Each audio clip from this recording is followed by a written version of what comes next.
Joining us now for an Evening Edit exclusive, Florida Attorney General Ashley Moody. Thank you so much for joining us tonight. It's great to have you on. Great to be with you. Congratulations on such a successful career. Thank you. A little embarrassed about that. Okay, so can you talk to us?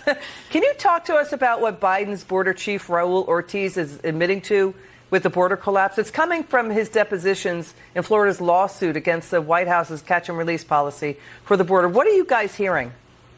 Well, first, let me just say I am so grateful for public service folks like Chief Ortiz. I mean, he came out and told the truth. Of course, he's under oath, unlike the White House press secretary when she comes out every day and says no one's walking across our border, or even, Kamala Harris and giving an interview yesterday where she looked a reporter in the eye and said, our border is secure. Meanwhile, yesterday, I released a memo by the Border Patrol that said, administration is going to cancel Title 42. When they do, our plan is to just hunker down and release everyone and let them pour in, release them straight from Border Patrol into the interior. Well, what is Ortiz saying? What is he saying under oath? Yeah.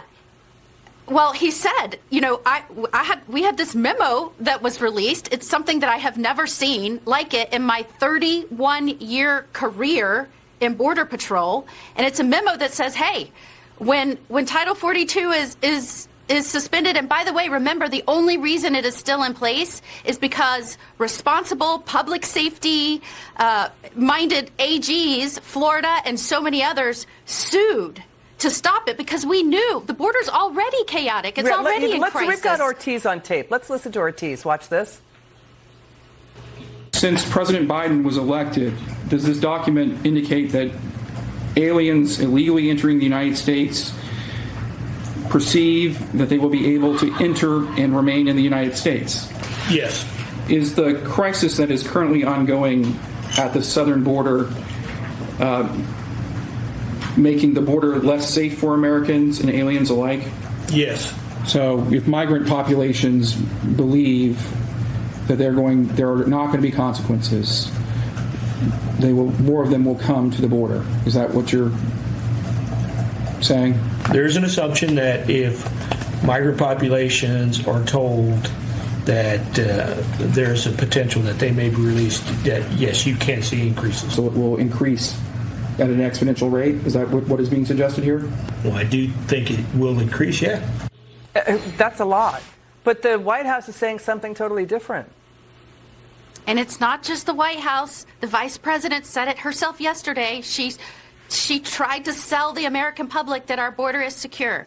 You tell me, is our border secure? In the month of July, we had the most fentanyl seized ever in the history of our country, enough in the 1 month to kill our entire U.S. population. This year alone, this one fiscal year, will shatter number of people coming into our country, but the White House by press Border secretary Patrol, unvetted. But the White House press secretary is blaming Trump. Watch this.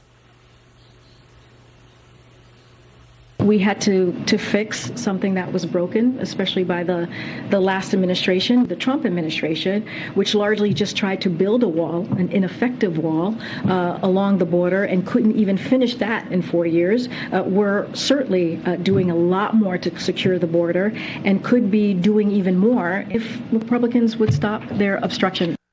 It was Democrats who were obstructing Trump on the wall. Your word on that.